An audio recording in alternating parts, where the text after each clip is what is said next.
भजन संहिता अध्याय 75। न्याय के लिए परमेश्वर का धन्यवाद।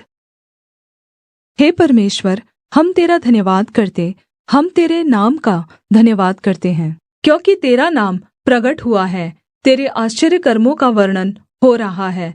जब ठीक समय आएगा तब मैं आप ही ठीक ठीक न्याय करूँगा। जब पृथ्वी अपने सब रहने वालों समेत डोल रही है, तब मैं ही उसके खम्भों को स्थिर करता हूँ। मैंने घमण्डियों से कहा, घमण्ड मत करो, और दुष्टों से सींग ऊँचा मत करो।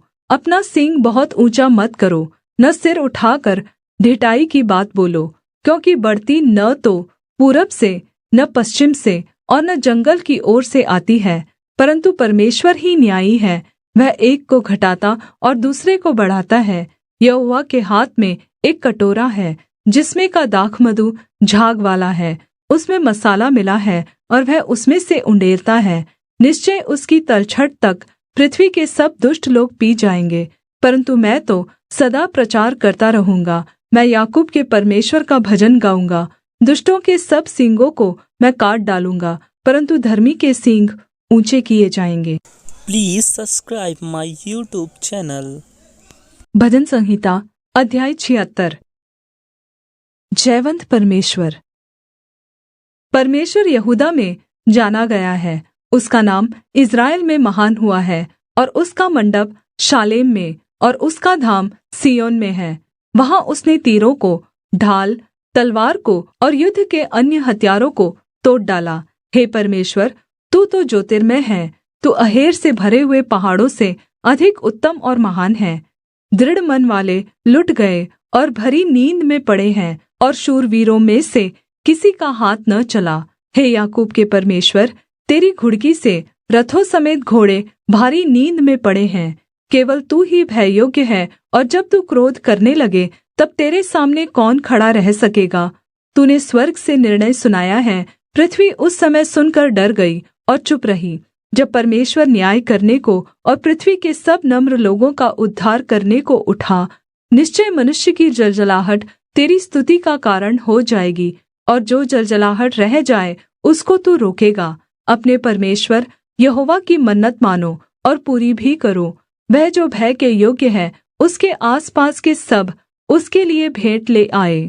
वह तो प्रधानों का अभिमान मिटा देगा, वह पृथ्वी के राजाओं को भय योग्य जान पड़ता है। Please subscribe my YouTube channel. भजन संहिता अध्याय 77। संकट के समय में सांत्वना। मैं परमेश्वर की दुहाई चिल्ला चिल्ला कर दूंगा। मैं परमेश्वर की दुहाई दूंगा, और वह मेरी ओर कान लगाएगा। संकट के दिन मैं प्रभु की खोज में लगा रहा। रात को मेरा हाथ फैला रहा और ढीला न हुआ।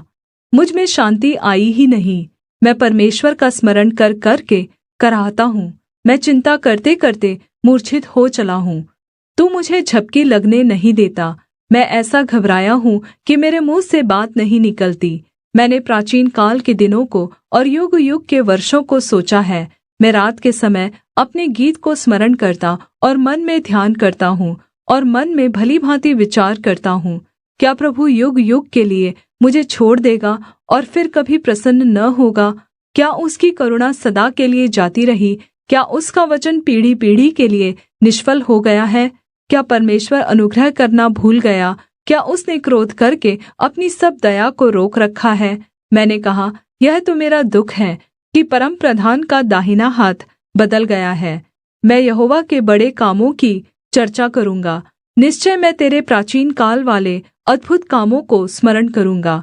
मैं तेरे सब कामों पर ध्यान करूँगा और तेरे बड़े कामों को सोचूंगा। हे परमेश्वर, तेरी गति पवित्रता की है। कौन सा देवता परमेश्वर के तुल्य बड़ा है?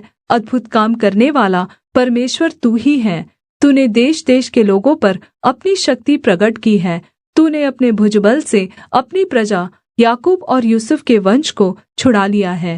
हे परमेश्वर, समुद्र ने तुझे देखा, समुद्र तुझे देखकर डर गया। गहरा सागर भी काँप उठा। मेघों से बड़ी वर्षा हुई, आकाश से शब्द हुआ। फिर तेरे तीर इधर उधर चले। बवंडर में तेरे गरजने का शब्द सुन पड़ा था। जगत बिजली से प्रकाशित हुआ, पृथ्वी काँपी और हिल गई। तेरा मार्ग समुद्र में है और तेरा रास्ता गहरे जल में हुआ और तेरे पाँवों के चिन्ह मालूम नहीं होते। तूने मूसा और हारून के द्वारा अपनी प्रजा की अगुआई भेड़ों की सी की। दोस्तों नमस्कार, आप सभी लोगों का हमारे इस YouTube चैनल पे आप सभी लोगों का स्वागत है। हमारे चैनल पर अगर नए आए हैं तो अब भी हमारे चैनल को सब्सक्राइब करें, लाइक करें।